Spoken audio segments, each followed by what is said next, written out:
Quand je suis venu ici, je savais même pas que c'était des terres publiques. Je savais même pas que ça existait.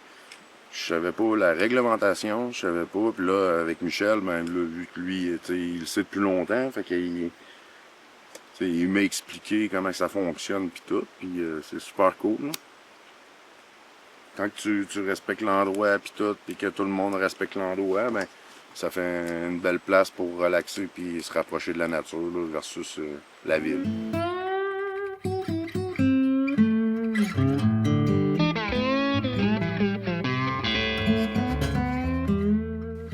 Les terres publiques, qu'on appelait anciennement les terres de la Couronne, recouvrent 92% du territoire québécois, soit environ 1,5 million de kilomètres carrés.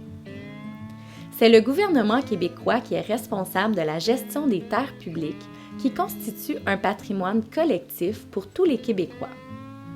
Elles sont surtout utilisées pour leurs ressources fauniques, minières, énergétiques et forestières. Mais les lacs, les rivières et les forêts publiques sont aussi accessibles aux amateurs de villégiature et de plein air. Si certaines portions sont structurées et réglementées par des organismes comme des parcs naturels et des ZEC, les portions libres des terres publiques relèvent directement du gouvernement et l'accès y est moins restrictif.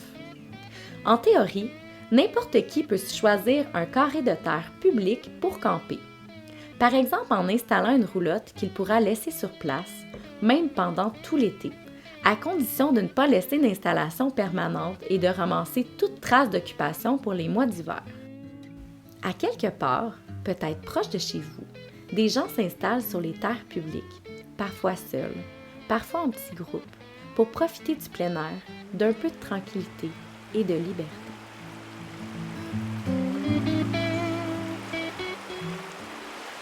Au Québec, on est chanceux d'avoir les terres publiques. Puis il y a des gens qui ne connaissent pas ça, c'est certain.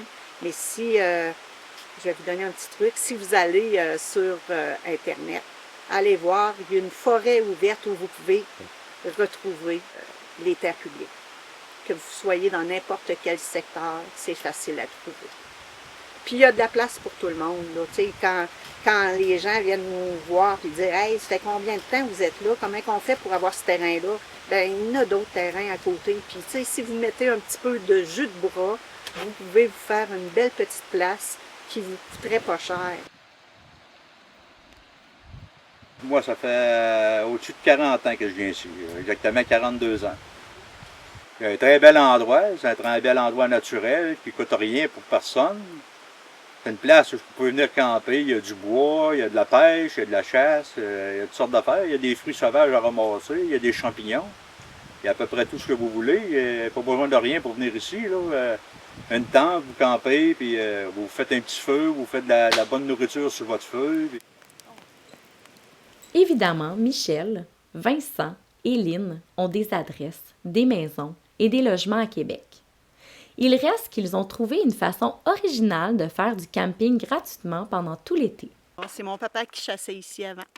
J'ai décidé de prendre sa place quand il a quitté. On a amélioré pas mal le terrain, le spot, mon chum, mon fils puis moi. On y va d'année en année. Donc, c'est un petit spot qui n'est pas très loin d'où on est campé. Puis c'est tout mignon, puis c'est beau. Puis c'est là que j'ai chassé mon premier chevreuil l'année passée. L'autre, dans le fond, on vient ici au début de l'été, puis on repart à la fin de la saison de chasse au chevreuil au mois de novembre, là, quasiment fin novembre. C'est pas tout le monde qui connaît ça, c'est plus les gens qui restent proches qui connaissent ça. Je veux dire, si tu t'en vas dans le bout de Montmagny, dans le pont de la place, là, ça, les autres vont connaître c'est quoi les terres publiques. Les autres, ils savent c'est quoi parce qu'ils restent aux alentours. Mais quelqu'un qui vient de la ville de Québec ou de Montréal ou quelque chose du genre, ils ne savent pas réellement c'est quoi les terres publiques. Là, ils ne savent pas que tu dois te camper tout en respectant la nature. Tout ce qui est végétation sur les bandes riveraines, tu n'as pas le droit de toucher à ça. Tu peux ramasser du bois mort. Dans le bois, il y a tellement de bois ici que les arbres morts, il y en a un peu partout. Moi, je fais des feux, là, puis Jamais j'achète de bois, là, c'est tout du bois mort que je ramasse dans le bois, des arbres qui sont tombés, des affaires-là que je coupe, puis je pars avec mon 4 roues, mon trailer, avec ma blonde, puis là on part, on coupe l'arbre, puis on ramasse le bois, puis là on arrive ici, ben là, on le corde, puis on le brûle après, là, tu sais.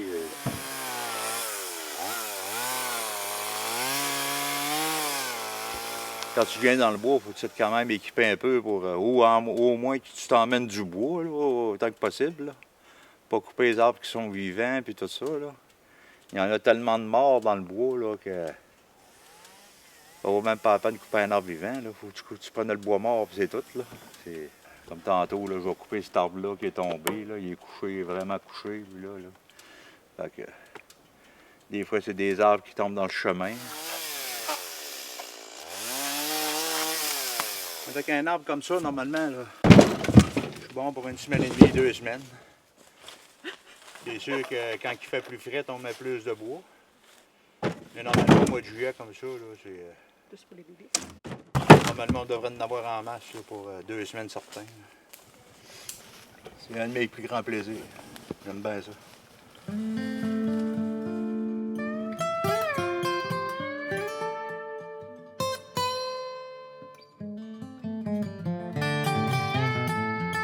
Secteur public, comme un peu partout, t'as pas le droit d'avoir d'installation permanente. Une branche d'arbre, louer d'un arbre, faire une balancine, t'as pas le droit.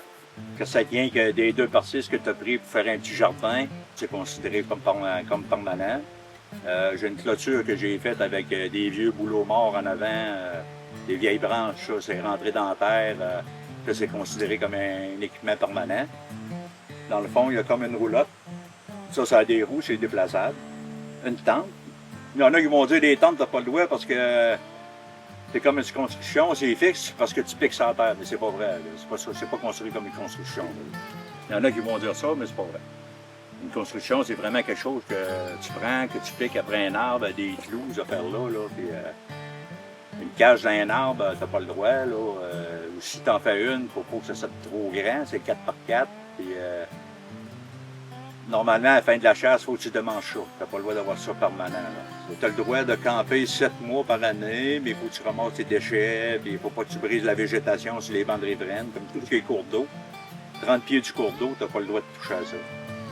Puis que ça tienne de la végétation, des herbes ou peu importe, tu n'as pas le droit de toucher à ça. Ça, c'est faut que ça reste intact.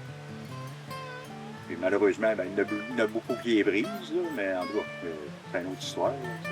Quand ils voient que c'est une construction, ils vont mettre une petite pancarte rouge, ils vont dire que tu n'as pas le droit. Puis eux autres, ils vont passer et ils vont l'enlever. Michel a souvent observé des gens sans domicile fixe utiliser, tout à fait légalement, un carré de terre public pour habiter le temps d'un été. C'est une solution qui permet de profiter de la tranquillité des espaces sauvages et qui est beaucoup plus abordable qu'un espace saisonnier dans un camping. Ben oui, il y a du monde qui vient ici principalement l'été, puis ils reprennent le logement avant l'hiver, juste avant l'hiver. Quand il commence à faire trop frais de faire du camping, là, probablement qu'ils cassent le bail pour l'été. Ils viennent camper ici tout l'été, aller jusqu'au mois de septembre, octobre. Au mois d'octobre, ils reprennent le logement. Puis il y en a un qui demandait à l'armée du salut, ces affaires-là, pour y avoir des meubles, c'est ici, puis c'est ça. Puis ça remeublaient de même, ils reprenaient un logement pour l'hiver. Puis à la fin de l'hiver, ben, il lâchait son logement. Il se revenait ici avec sa roulotte. Puis il campait ici tout l'été encore. Puis,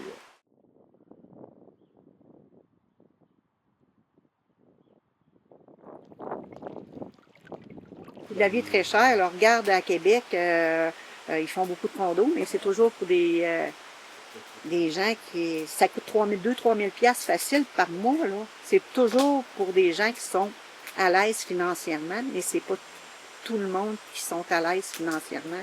Une personne ne pourrait pas avoir un condo à 3 000 $ tout seul, là.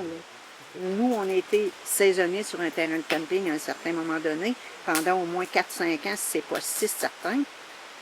Payer 2 000 $ de mai à septembre, ça commence à être cher. C'est sûr que les terrains ont augmenté aussi. Tout a augmenté, hein. C'est pour ça un petit peu qu'on retrouve des gens. Moi, mon fils a sa roulotte en bas. Il vient pas tout le temps parce qu'il travaille sur des horaires à l'extérieur du Québec. Mais tu sais, il est content d'avoir sa roulotte. Moi, c'est ma blonde qui m'a amené ici, puis on est venu voir son oncle, que lui, ça faisait longtemps qu'il venait ici, puis à force de venir une fois, puis deux, puis trois, puis quatre, ben à un moment donné, c'est comme venu que on s'est dit, hey, pas plus fou qu'un autre, on va s'acheter une roulotte, puis on va se poser là. Comme ça, on va pouvoir prendre de la bière, puis, tu sais, vivre le moment présent ici, là, avec eux autres, puis passer du bon temps en famille. Je me promène en 4 roues, je découvre des lieux, je vais à la plage.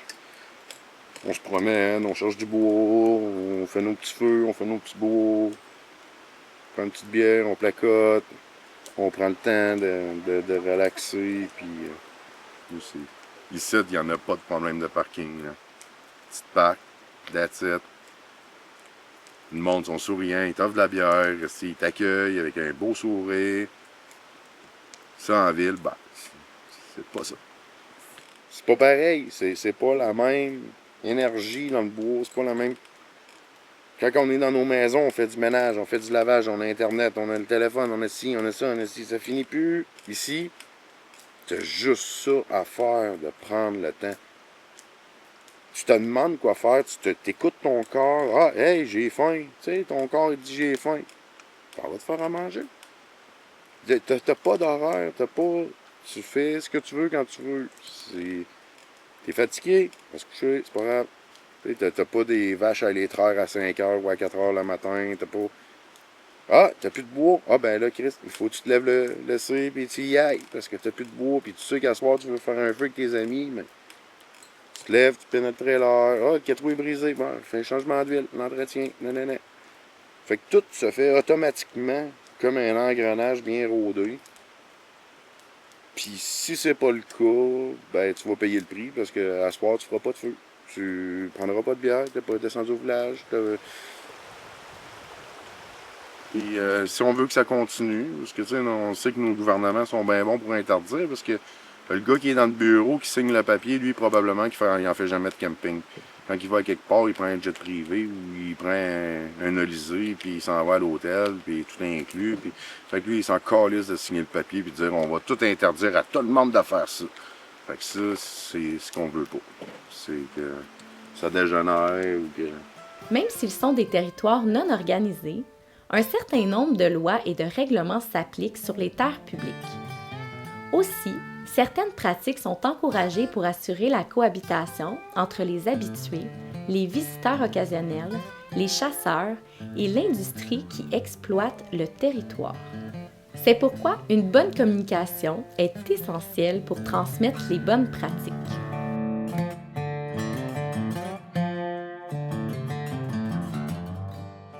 Si tu veux être respectueux dans des chemins de terre comme ça, quand tu vois qu'il y a des gens sur le bord, tu roules, tu baisses la vitesse. Pour pas leur faire de la poussière. C'est comme les gens sur le bord là-bas, là, on essaye, quand on voit qu'ils sont là, on roule moins vite pour pas leur envoyer plein de poussière. Puis, mais il y en a qui s'en foutent. Il y en a qui vont rouler 80, 90. Là, puis, il y en a plusieurs qui pognent le clou, justement, parce que la gravelle, c'est comme de l'as. Hein. C'est comme des billes, ça glisse. Fait que, des fois, les gens n'ont pas conscience de ça, mais on a ramassé une coupe d'un canal.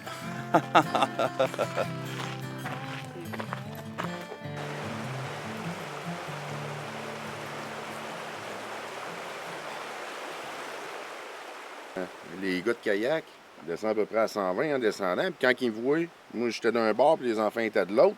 Puis quand ils me voient, ils crissent les breaks, fait que le char part de travers. T'as peu, là. Calme-toi, c'est 70 dans le bois, puis même 70, là, c'est trop vite pour toi. Roule pas 70, roule 50. Puis en plus, ça te prend un CB que la plupart du monde n'ont pas.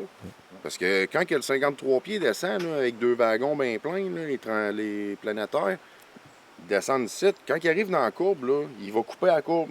Fait qu'il va prendre tout l'espace dans la courbe. S'il y a un char, c'est fini, là. Comme l'accident de 4 roues qui avait eu lieu là, à peu près 2 ans. On était arrivés, les premiers répondants, mon chum puis Vincent étaient arrivés, les premiers répondants. Ça a pris une bonne heure là, avant que l'ambulance arrive. Par contre, les policiers sont arrivés à peu près une demi-heure. une demi-heure. Même si tu n'as pas de réseau, tu peux composer Oui. le 9 en 1. Ça devrait être indiqué un petit peu Ouais, partout. ça, il y a plusieurs personnes qui ne le savent pas, là. Tu peux faire le 9 en 1, même si tu n'as pas de réseau, là. Ça fonctionne quand Ça, même. ça va marcher quand même, là.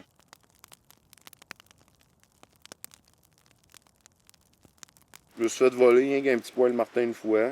Mais tu sais, c'est comme. Si quelqu'un a besoin, puis qu'il est mal pris, puis que sa vie en dépend, ben, ok, mais en même temps, mon bois, je le sue, puis je vais le chercher, puis je le coupe, puis je le fends, puis c'est mon bois, mais. Tu sais, je me suis déjà fait voler du bois. C'est pas un big deal, mais c'est un manque de respect. Une fille, à un moment donné, m'est arrivée durant la chasse. Elle tirait dans le pit de sort. Pour elle, c'était un champ de tir. Mais c'est un pit de gravier que le monde prenne pour faire les chemins. Mais moi, un coup, j'étais à la chasse à l'arbalète. Puis j'ai sorti de ma cache parce que ça tirait pas loin de moi. Puis je suis allé la voir, j'ai dit t'as pas vu, il y a des pancartes chasseurs à l'affût. Là, la fille, elle m'a regardé, c'est une jeune, une vingtaine d'années, 23, 24 ans. Elle dit c'est quoi l'idée de venir chasser à côté d'un champ de tir? Ben, j'ai pas vu, c'était marqué champ de tir à nulle part. Puis moi, ça fait 42 ans que je viens ici. OK? Puis avant, ça, c'était le bois. Puis avant qu'ils développent les chemins plus haut, c'était un bois. Ils sont venus chercher de la gravelle ici. Fait que ça a fait un pit de gravelle. Sauf que là, toi, tu t'en es servi comme champ de tir. Mais moi, j'étais là avant que toi, tu viennes. Tu n'étais même pas au monde quand moi, je venais ici. Fait que viens pas me demander pourquoi moi, je chasse à côté d'un champ de tir. Moi, je vais plutôt te demander pourquoi tu viens tirer à côté d'un gars qui est à l'affût dans le bois, juste en haut de toi. Mais tu sais, c'est le genre de problème des fois qu'on peut avoir quand tu vas à la chasse.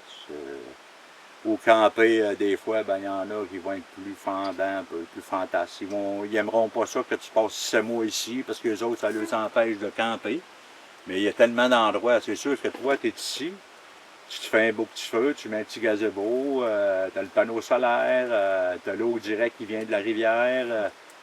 Toutes ces choses-là, eux autres, ils aimeraient ça l'avoir, mais tu sais, ça ne s'est pas fait tout seul. Là, on a un peu de développement quand même. Là, moi, quand je suis arrivé ici, c'était des souches un peu partout, des arbres coupés, des souches que j'ai tout arraché avec mon 4 roues. J'ai pris mon 4 roues des chaînes, puis j'ai arraché les souches, puis j'ai rebouché les trous, puis j'ai fait une place quand même pour que ce soit vivable et confortable. Là, venir me faire dire par l'autre, ben là, t'as-tu acheté le terrain, t'as-tu ci, t'as-tu là, c'est plate pour nous autres, on veut camper, ils n'ont pas de place, mais, m'excuse, mais il y a de la place partout, c'est des terres publiques, c'est tellement grand, là, que t'es pas obligé d'avoir la rivière, il y a des ruisseaux un peu partout, il y a des lacs un peu partout, il y a toutes sortes de choses, sauf que c'est sûr qu'il faut que tu travailles, là, tu sais. On va à Vincennes, les canettes.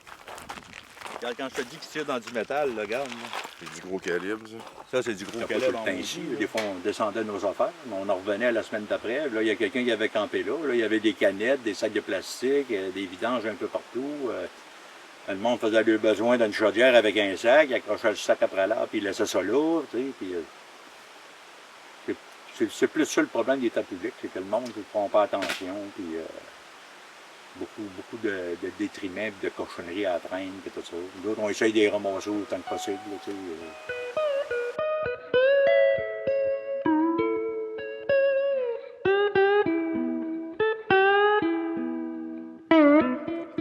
Le nombre de balles qu'il y a là, Moi, c'est assez impressionnant. Moi, j'appelle ça le pit de sable qui me donne la chair de poule.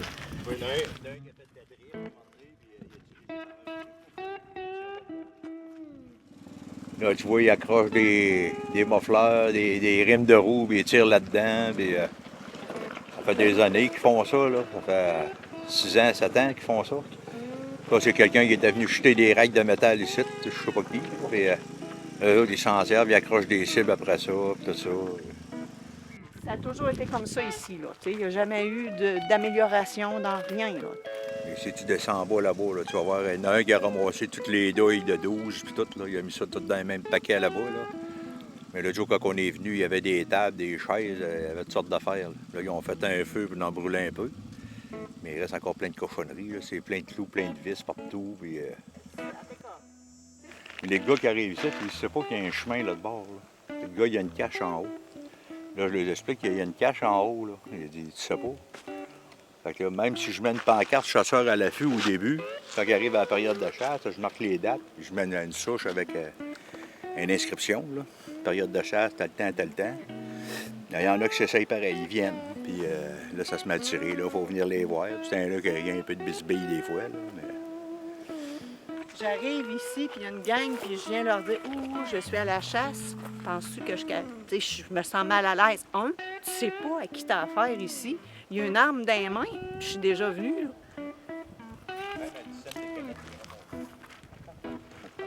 Moi, ça, je trouve ça mal propre. Ça devrait être un premier dossier à régler ici sur les terres publiques. Le Far West. Hey, c'est le gars d'essai qui monte sur le pit de sort puis il tire vers là. Il y en a autant de balles en haut. Là. Hey, où qui tire le gars? Vers là, je sais pas. Il n'est pas indiqué le champ de tir, puis on chasse autour, puis on pêche autour. Fait que on ne sait jamais les balles vont voler où. Là. Les projectiles s'en vont où, on le sait pas. À un moment donné, il va arriver un accident, c'est certain. Là. Normalement, on n'aurait pas besoin de règlement. Là. Les gens sont irresponsables. C'est ça que je trouve dommage. Faut-il davantage donner accès aux terres publiques et mieux organiser leur occupation saisonnière? Est-ce qu'il faut faire payer les occupants? Mais est-ce que ce serait au détriment d'une certaine liberté que nous avons de fréquenter un territoire qui est à nous tous? Les opinions diffèrent. Je pense que le fait que ce soit gratis, ça rend ça accessible à tout le monde, peu importe leurs moyens. Il y a du monde dans les tentes, il y a du monde dans les roulottes, il y a du monde peut-être dans le char. Fait que si on dit ben là c'est 300$ par personne, 500$ par année, je trouve que ça coupe des portes à certaines personnes. Je trouve que c'est ce qui fait une inéquité là-dedans. Ça rend ça un peu injuste. Parce qu'il n'y a pas juste l'argent dans la vie, là, même si la plupart du monde ils ont rien compris ça. Le bonheur, ça s'achète pas avec l'argent. Ben, normalement, le gouvernement, moi je sais pas, c'est des terres publiques. C'est là puis ça dort. Puis, ils pourraient développer un peu plus de place. Juste c'est nous autres qui fassent des places pour camper ou s'installer. Que le gouvernement fasse des places un peu pour les gens puissent venir. C'est un endroit qui ne coûte rien, qui n'enlève rien au gouvernement, dans le fond, tant que les règlements sont respectés et tout ça. Mais le gouvernement pourrait charger, je sais pas, moi, 500$, mettons. Le gouvernement, de toute façon, charge de l'argent partout. Donc, ce serait, me semble, une place où on pourrait rentabiliser un peu les terres publiques. Et les petites familles, ça coûte quand même assez cher aller faire du camping, là, sur des campings publics, on va dire. C'est pas tout le monde qui aime ça, être collé un sur l'autre, tout ça. Comme moi, j'aime pas ça. Moi, ce que j'aime ici, c'est la chasse, la pêche. Je peux y aller quand que je veux. Je prends mes permis, puis je vais à la chasse, je vais à la pêche. Puis, c'est des terres de la couronne, ça appartient à tout le monde. Ça serait le fun que tout le monde puisse en profiter. Les terres publiques, c'est tellement des belles places que les gens pourraient avoir, ça coûte rien. Et tu sais, c'est vrai que c'est beau. Je regardais des photos d'un camping au courant des derniers jours, je me suis dit, hey, on est bien, ça coûte rien. Tu amènes ta bouffe, il y a des amis qui viennent, la famille vient, ça s'installe.